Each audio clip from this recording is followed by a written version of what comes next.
Les ventes d'essence à la population ou entreprises en Crimée occupée par la Russie ont été suspendues dès dimanche matin alors que la crise du carburant s'aggrave dans la péninsule. Selon le responsable du gouvernement fantoche du territoire illégalement annexé par Moscou, le carburant ne sera vendu qu'aux organismes gouvernementaux qui assurent le fonctionnement et la sécurité de la République de Crimée. Cette mesure intervient alors que les attaques de Kiev contre le secteur énergétique russe ont perturbé la vie quotidienne en Crimée occupée, avec de longues files d'attente aux stations-service depuis des jours et un approvisionnement déjà sévèrement limité. L'Ukraine a multiplié les attaques contre des installations pétrolières russes ces derniers mois. Dimanche, le président ukrainien Volodymyr Zelensky a déclaré que ses forces avaient frappé des installations des deux côtés du pont de Crimée, notamment des infrastructures logistiques maritimes utilisées pour le transport de pétrole dans la région de Krasnodar et un dépôt pétrolier à Kerch, ville temporairement occupée. Ce dimanche, les autorités russes ont annoncé la fermeture du pont de Crimée ainsi que la mort de 5 personnes dans les frappes ukrainiennes sur les installations en Crimée occupée et dans le kraï de Krasnodar. Le trafic maritime sur le détroit de Kerch est temporairement suspendu. Dans le même temps, les attaques russes contre l'Ukraine se sont poursuivies sans relâche, les autorités locales de l'Est de l'Ukraine faisant état dimanche de moins 3 morts et de 22 blessés.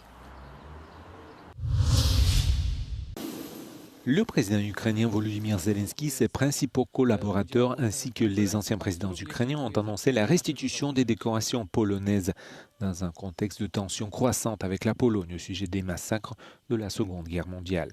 Zelensky a publié une photo du colis en cours d'emballage et d'expédition depuis un bureau de poste ordinaire adressé à la chancellerie présidentielle polonaise.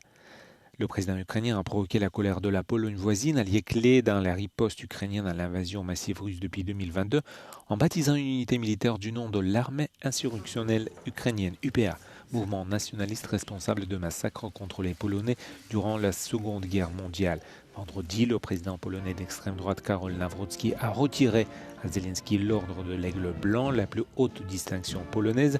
Pourtant, les voix des deux côtés de la frontière appellent à une désescalade en pointant que seule la Russie peut profiter de frictions entre deux alliés clés face à l'agression russe.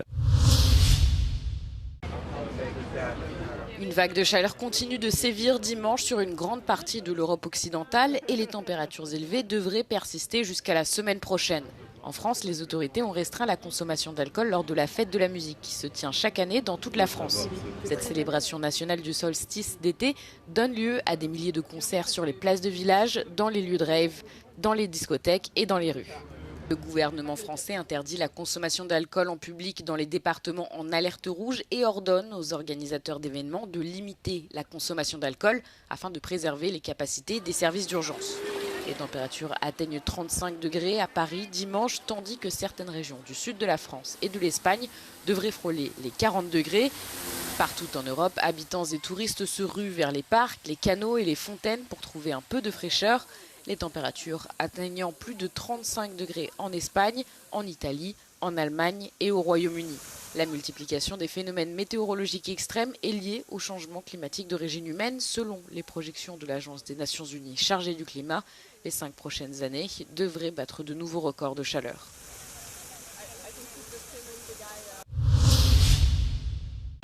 Un nouveau cycle de négociations sur la guerre au Moyen-Orient doit débuter ce dimanche.